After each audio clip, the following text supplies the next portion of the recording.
You know what? This topic particularly is contrasting, contrasting with me because I wrote a lot of goals and I did a lot of goal setting. And in goal setting, I followed through with a lot of things and a lot of them dropped off. And I mean, I had pages and pages and pages and pages of goals to be able to plan out my actions and what I needed to do to follow through with those commitments. Believe me, when I set goals and expectations, I was a better leader, but I also saw how much I failed and how much I really, really, really failed myself. And it hurt. And eventually, after planning out so many different plans, I just knew that it wasn't for me. My integrity was being damaged. I was hurting myself. I was affecting my own awareness of myself by inflicting damage and not following through with my own commitments. Goal setting was not for me, as it may be for many other people, in a direction where it is not in line with my self awareness. Because this whole thing is about experimentation. You're trying new things, you're creating new things, you're trying to resolve new things. Okay, for me in particular, my life over the past 2 years has just been, oh my gosh, try this, try this, try this, eat this, and taste it, and then feel it, and then release it. So, you may have a different picture as for how your life goes. Maybe it's in a very specific rhythm and cadence that you follow. Maybe you're reliant on a paycheck to be able to get your money and you do this specific thing all of the time. So where do your goals change in variation that is out of accordance with the system that you follow? That's up to you. Or you can do it with the system that you follow, but how are you going to reprogram the outcome comes to you. Now, there are so many different things when it comes to goal setting that I can be able to cover, and it gets really, really, really in depth. But the goals that I have right now are in very, very clear indication of red light, red light, red light, red light, you're stopped. I need to get healthy. I need my health. And I just have this I need my health broken record spinning for me in particular. For you, you have some sort of outcome that you're trying to go toward. Me, I'm just trying to get the money to be able to afford my health. And then I can do everything I need to do. Maybe my goal is very small and I'm just not doing enough to be able to achieve it. There's many different variations to goals that I can talk about. Like, what is a SMART goal? It is getting specific, measurable, attainable, relevant, and time-bound goals. You have to line it up so that you have a specific thing for each part of that goal so you can make it a reality and happen.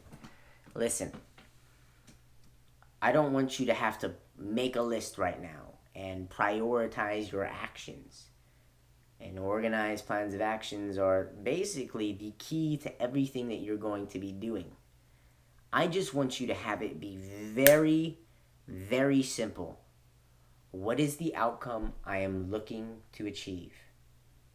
And what do I need to do to get there? Okay? You can then create a list of different things that you can do to get there.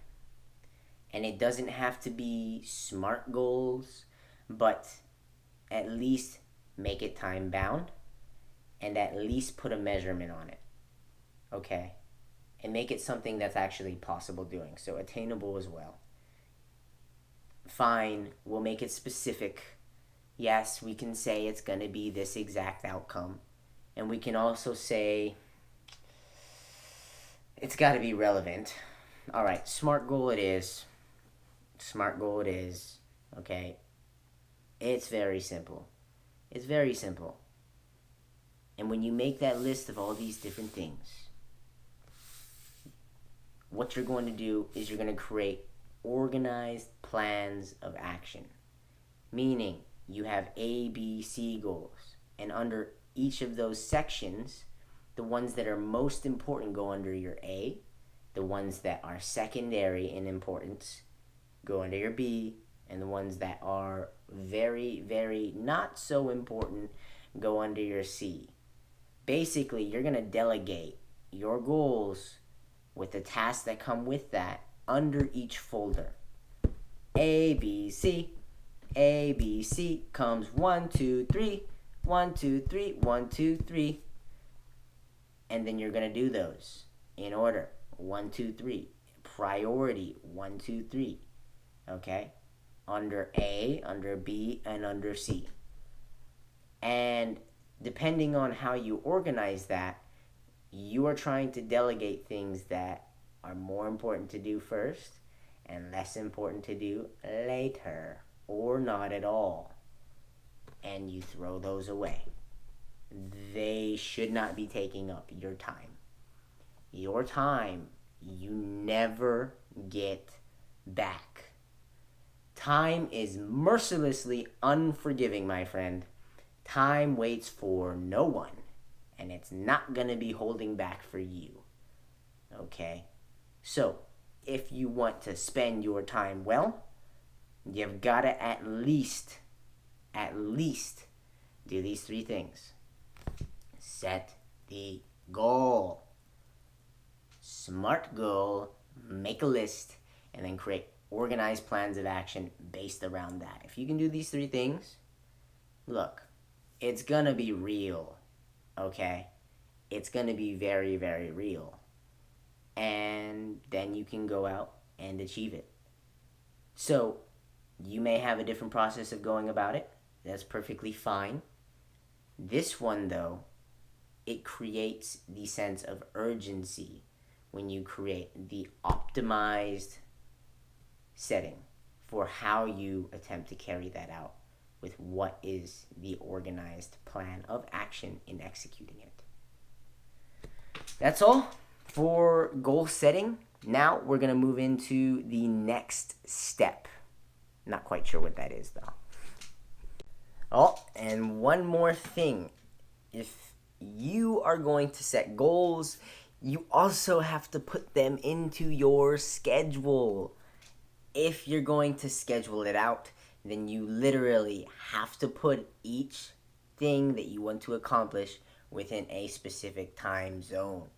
So when you schedule that out, if you cannot consistently do it and fulfill that goal when you have it within your week, within your day, however you want to repeat it, then you're going to have to recalibrate and readjust. And that may take some time to get it right. And the things that work or do not work, you can throw out to the things that you need to prioritize, you can include more of. But you've got to be able to work around making sure you're focusing on the priorities, not meaningless tasks.